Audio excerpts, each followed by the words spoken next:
As we all know, the world is currently going through a pandemic. The virus COVID-19 first popped up around December 2019 in China, and that was when the outbreak really began to take place. Ever since, the virus has been tearing 2020 apart piece by piece. Although the survival rate is 85%, people like me who have lupus are at a higher risk because we're immunocompromised. What this means is that our immune systems are weaker than normal. Other illnesses that are considered to be immunocompromised are diabetes, multiple sclerosis, and other illnesses. How is all of this possible? Let's take a look at the neuron. Neurons are responsible for carrying commands to the muscles and organs. They produce electrical currents, but they communicate chemically. They're set up as support networks throughout the brain and the body. They must be supported by helper cells like microglial and oligodendrocytes. For right now, let's just focus on the microglial cells. Microglial cells are helper cells that surround the neuron, supply nutrients, oxygen to the neuron. They insulate the neuron from other neurons and destroy pathogens and or remove dead neurons from within the body. What this means is that they're the cleaners for the neurons.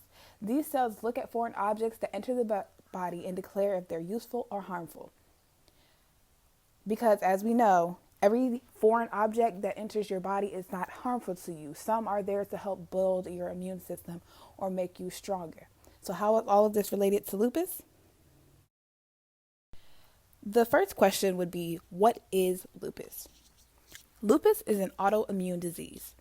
It's an inflammatory disease that is caused when the immune system attacks its own tissue. This can be due to microglial cells that fail to keep some of the good foreign objects inside of the body in order to strengthen the immune system. Lupus can attack any and every part of your body. There are a ton of problems that come with having lupus. A few of the symptoms that are associated with the illness include fatigue, hair loss, lesion and or rashes on the skin, kidney issues, joint pain, and inflammation that could be all over the body.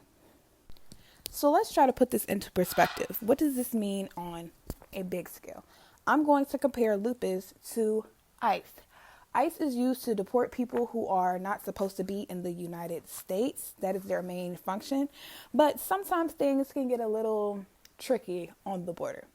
For example, there are some ICE agents who don't do any investigating. They don't do any question asking. They don't look for any type of credentials and or paperwork that would validate if a person is supposed to be here or not.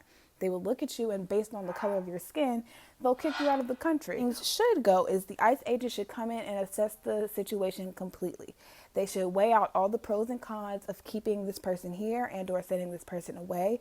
They should investigate if the person is harmful to the other things around them, if they've ever had a history of being harmful or violent or detrimental to the survival of the country. They look at all perspectives and every angle, and then they make a decision to keep and or kick out this foreign object. So, at the end of the day, your microglial cells are what keeps you together. They are what keeps your body hip, up to date. They are what lets your body know, hey, this is new to town, just got here, just moved in, but we're good, we're okay, we're safe, we are comfortable.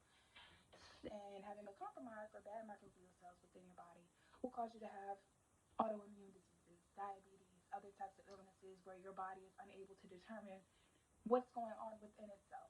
So it just begins to attack. This is especially important during times like this.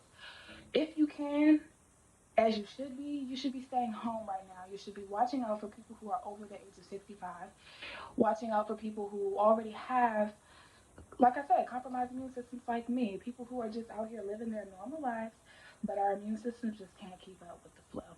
Stay safe, wash your hands, and just be vigilant. Stay on top of cleanliness.